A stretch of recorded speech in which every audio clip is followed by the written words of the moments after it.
Shalom Bapak Ibu Saudara-saudari yang terkasih di dalam Tuhan. Mazmur 9 ayat 3-5 tertuliskan demikian.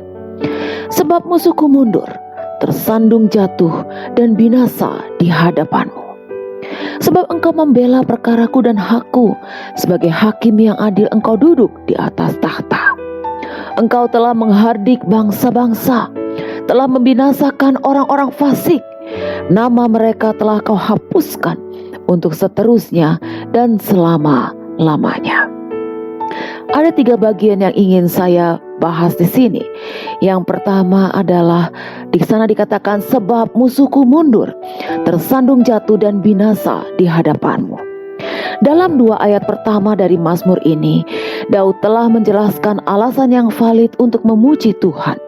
Sekarang, Daud menceritakan alasan yang lebih spesifik untuk keadaannya, yaitu mengapa dia bergembira di dalam Tuhan dan menyanyikan pujian bagi Tuhan. Di sini, Daud memuji Tuhan karena Yang Maha Tinggi mengalahkan musuh-musuhnya.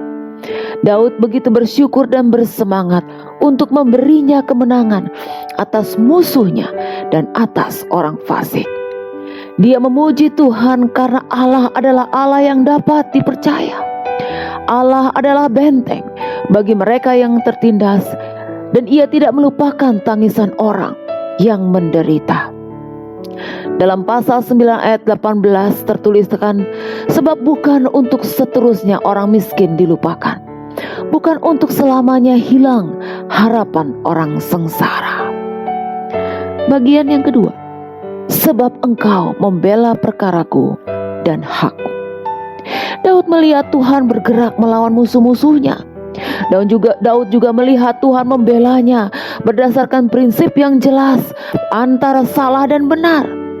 Di sini kita ditunjukkan bahwa Allah yang ada di dalam Alkitab ini, Dia tidak selalu netral dalam konflik manusia.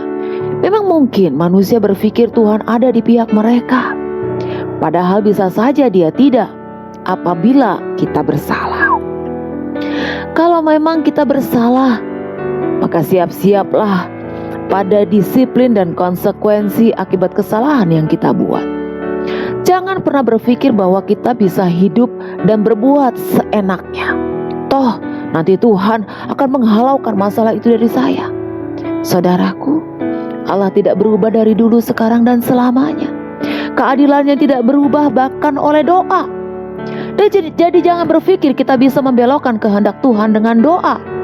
Justru doalah yang menolong kita untuk meletakkan pikiran dan perspektif kita di dalam kehendak Tuhan.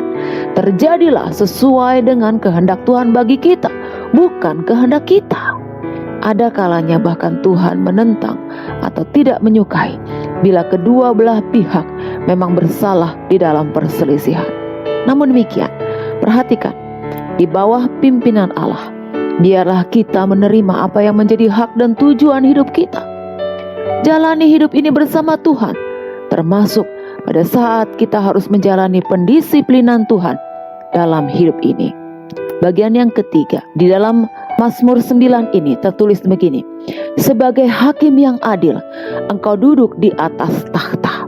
Engkau telah menghardik bangsa-bangsa, telah membinasakan orang-orang fasik.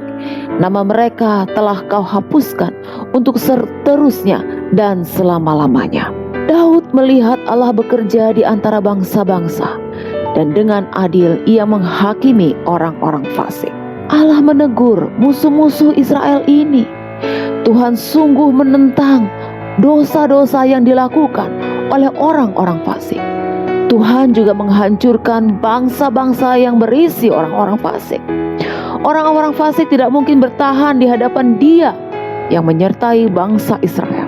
Allah juga menghapuskan nama mereka, artinya Ia menghilangkan keberadaan orang-orang fasik ini untuk selama-lamanya dan memusnahkan mereka secara total.